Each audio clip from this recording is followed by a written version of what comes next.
할렐루야. 우리 한번 따라해 주시기 바랍니다. 기도하면 됩니다. 기도하면 됩니다. 오늘 저는 로마서 8장의 마지막 부분의 말씀을 보았습니다. 로마서 말씀은 성경 중에 보석 같은 책으로 교회 역사에서도 귀하게 쓰여진 책이 로마서고, 사도 바울이 신학적으로 가장 구원의 진리에 대해서 성숙하게 이해하고 있을 때 기록된 책이 로마서입니다.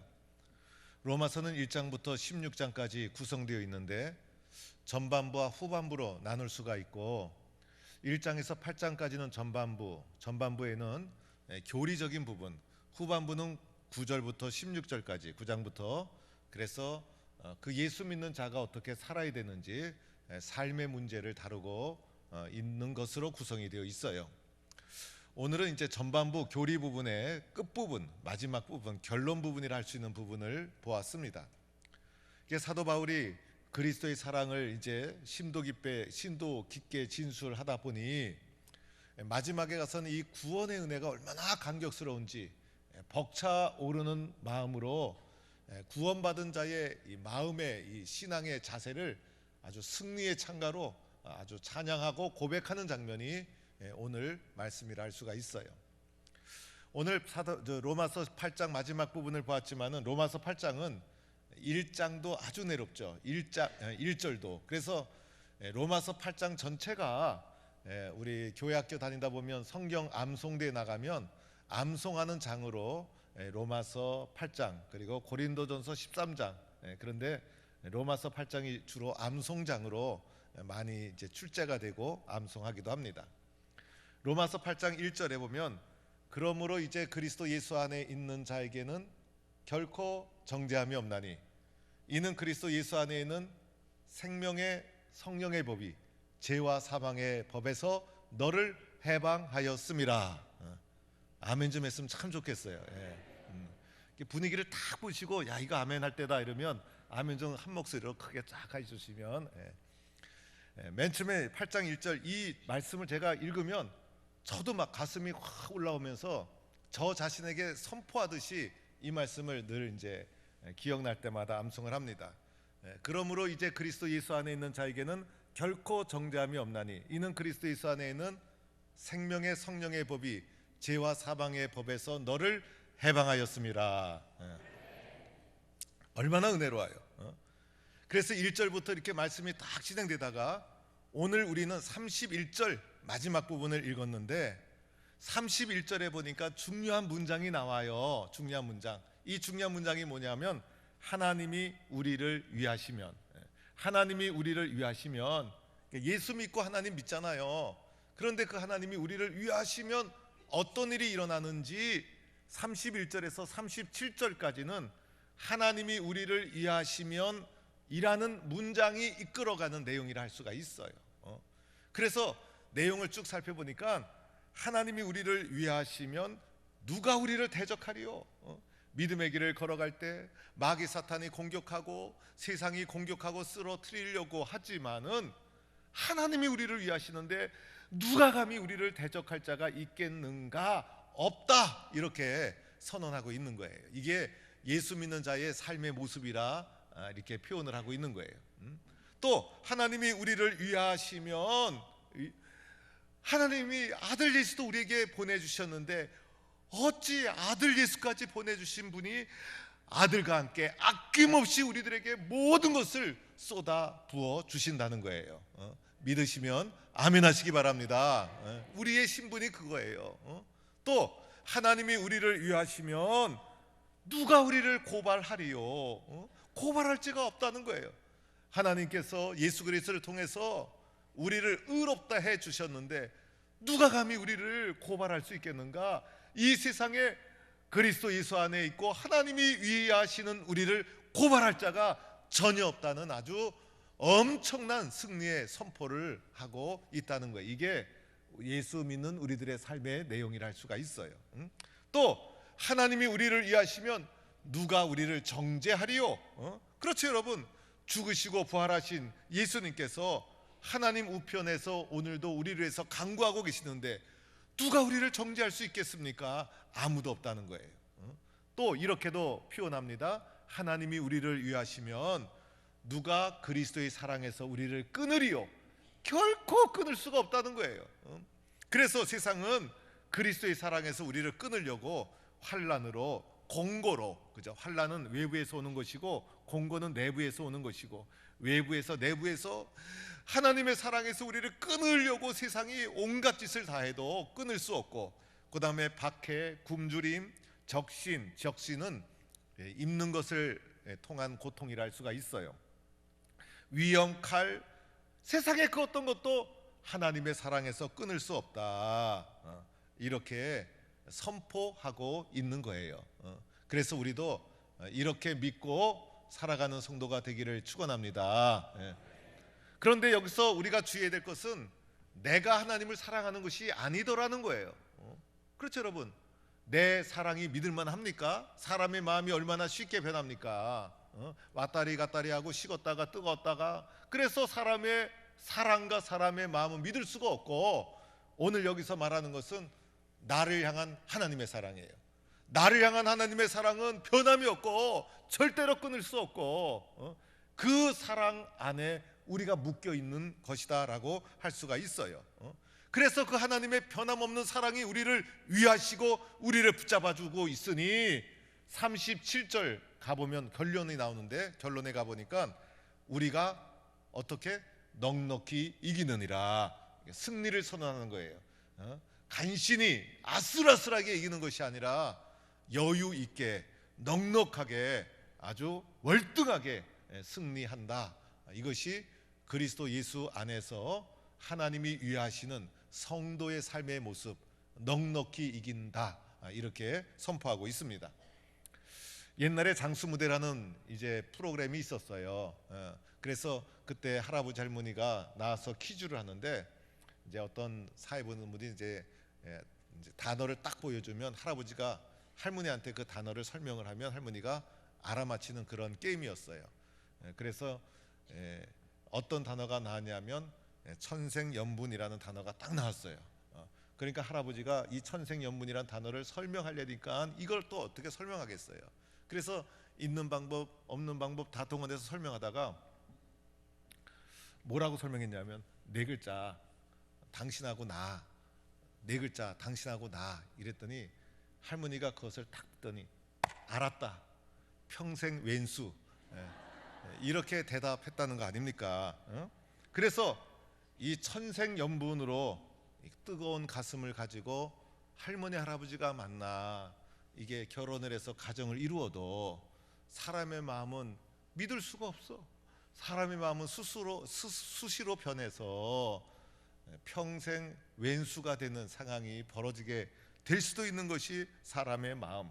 그러나 나를 향한 하나님의 사랑은 변함이 없어서, 변함없는 하나님의 사랑이 어떤 환난과 핍박과 시련이 와도 변하지 않고 나를 든든하게 위하시고 있으니 우리는 이 세상에서 하나님의 사랑을 끊으려고 하는 온갖 세력 앞에서도 넉넉하게 이기느니라, 이렇게 선언하고 있는 거예요. 사도 바울이 이제 오늘 이 로마서에서도 자기가 겪은 고난의 모습이 조금 나오지만은 자신의 당한 시련을 좀처럼 잘 말하지 않았어요.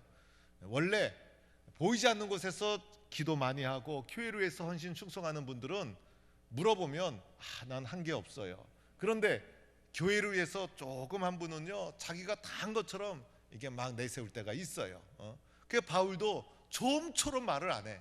그러다가 고린도후서 11장에서 자신이 겪은 고난을 좀 진술하기 시작해요. 왜냐하면 고린도에 자기가 해야 될 말들이 있었기 때문에 불가피하게 자기 자신이 걸어온 길을 구체적으로 진술하기 시작하는데, 바울이 겪은 고난의 상황을 살펴보니까 내가 수고를 넘치도록 했다. 교회와 복음을 해서 넘치는 수고를 바울이 한 거예요. 옥에 갇히기도 했다.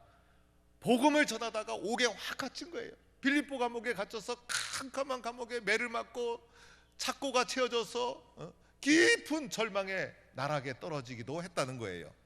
매도 수없이 맞고 여러 번 죽을 뻔했다. 애도 아니고 어른이 복음을 전하다가 매를 맞고 죽을 뻔한 위기를 수없이 거친 거예요. 심지어 40에 하나 감한 매를 5번이나 맞았다. 그러니까 39대 맞는 매를 한 번도 아니고 5번이나 처형을 당한 거예요. 그렇게. 여러분 이 매 맞아 보셨어요? 이게 얼마나 공포스럽고 어려운 거예요. 그 다음에 3번은 태형으로, 한 번은 돌에 맞고, 이 돌에 맞는 게 이게 보통 일입니까 여러분? 그리고 3번 파선하고 일주야를 깊은 바닷속에서 헤맸다는 거예요.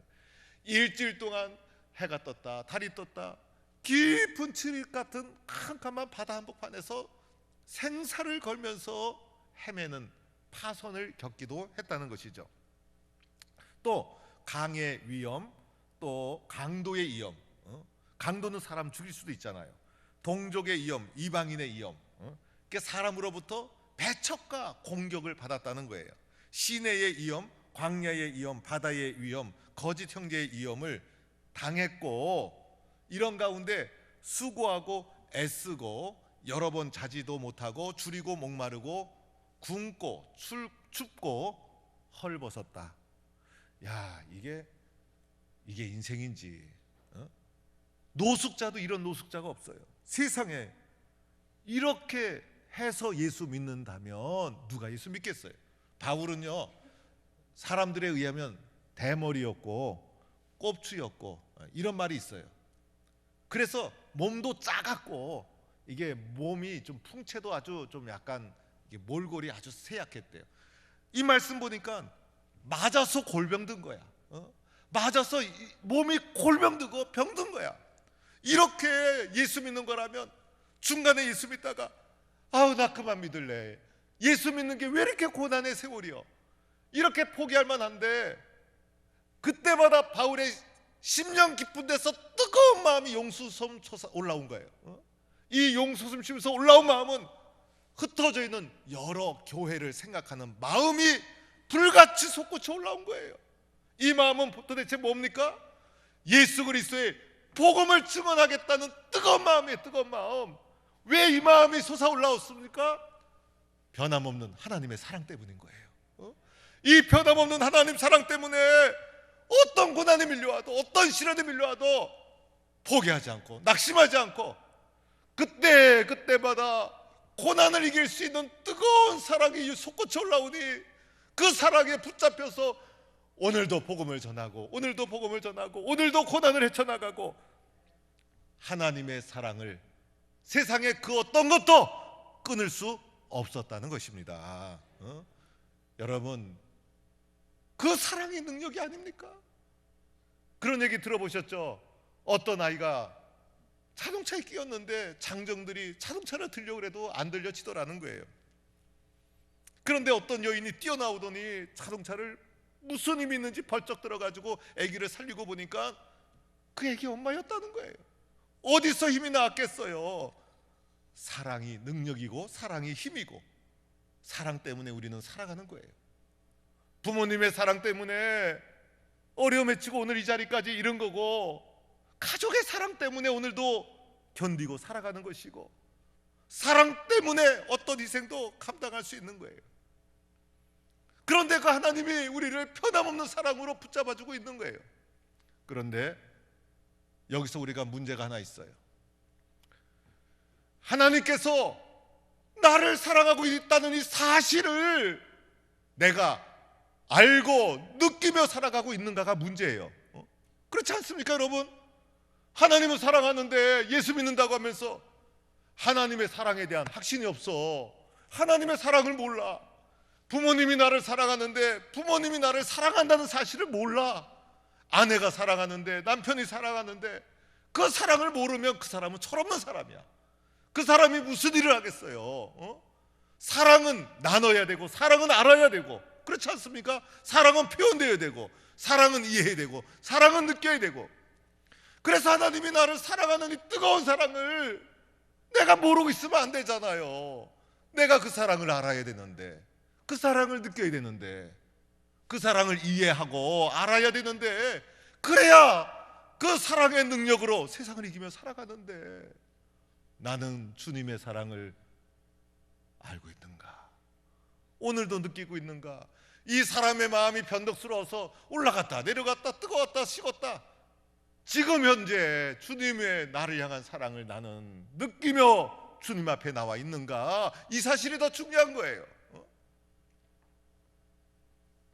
주님의 사랑을 뜨겁게 유지할 수 있는 방법 3가지. 첫째는 말씀 중심의 신앙생활을 하는 거예요. 다른 방법 없어요. 하나님께서 우리에게 말씀 주셨잖아요. 그래서 말씀을 읽을 때도 사모하는 심령으로 내 마음판에 하나님 말씀을 또 새기고 또 새기고 그 말씀에 순종하고, 순종해야 믿음이잖아요.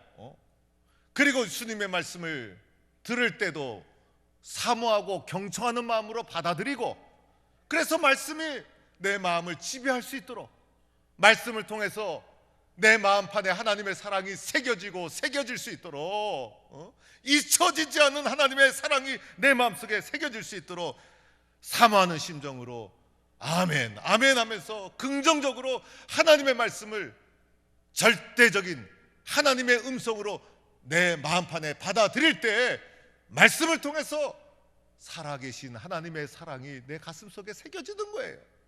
그렇죠 여러분? 2번째는요, 교회 중심의 신앙생활. 교회를 통해서 은혜를 받고 교회 안에서 진행되는 예배를 통해서 하나님의 은혜를 경험하고, 그래서 교회와 예배를 통해서 나를 사랑하는 하나님의 사랑이 기억되고 은혜를 체험하고, 그래서 예배에 집중하고 예배를 소중히 여기고 예배를 통해서 하나님의 사랑을 붙잡고. 다른 방법 있습니까 여러분? 없어요. 그래서 교회를 소중하게 섬기고 교회의 섬김을 통해서 기쁘고 은혜의 삶을 살아가는 거예요. 3번째는 기도 생활이죠. 기도 생활. 기도로 하나님의 사랑을 붙잡는 거예요. 기도 없이 어떻게 하나님의 사랑을 붙잡을 수 있겠어요? 그래서 기도를 통해서 내 마음판에 나를 사랑하는 하나님의 사랑을 심고 또 기억하고, 그래서 마음판에 기도를 통해서 하나님의 약속을 늘 기억하고 붙잡는 거예요. 이번 새벽 청진군 너무 중요해요. 이번 새벽 청진군이 내 마음속에 있는 기도의 불씨를 살리느냐 못 살리느냐 문제. 한 해를 달려가도 기도하며 하나님 앞에 약속을 붙잡고 살아가는 사람이 되는가 못 되는가를 결정짓는 기도의 주간이에요. 그래서 기도하다 너무 기쁘고, 기도하다 감사하고, 기도하다 눈물 나오고, 기도하다가 절망을 딛고 일어서고, 기도하다가 어느 길로 가야 될지를 알게 되고, 기도하다가 내가 무엇에 순종해야 될지를 알고, 기도하다가 하나님이 응답해 주신 사실을 깨닫고 발견하고, 기도로 하나님의 사랑을 붙잡는 것. 그렇죠 여러분? 포항 바닷가는 동해안은 파도가 크고 물결이 세요.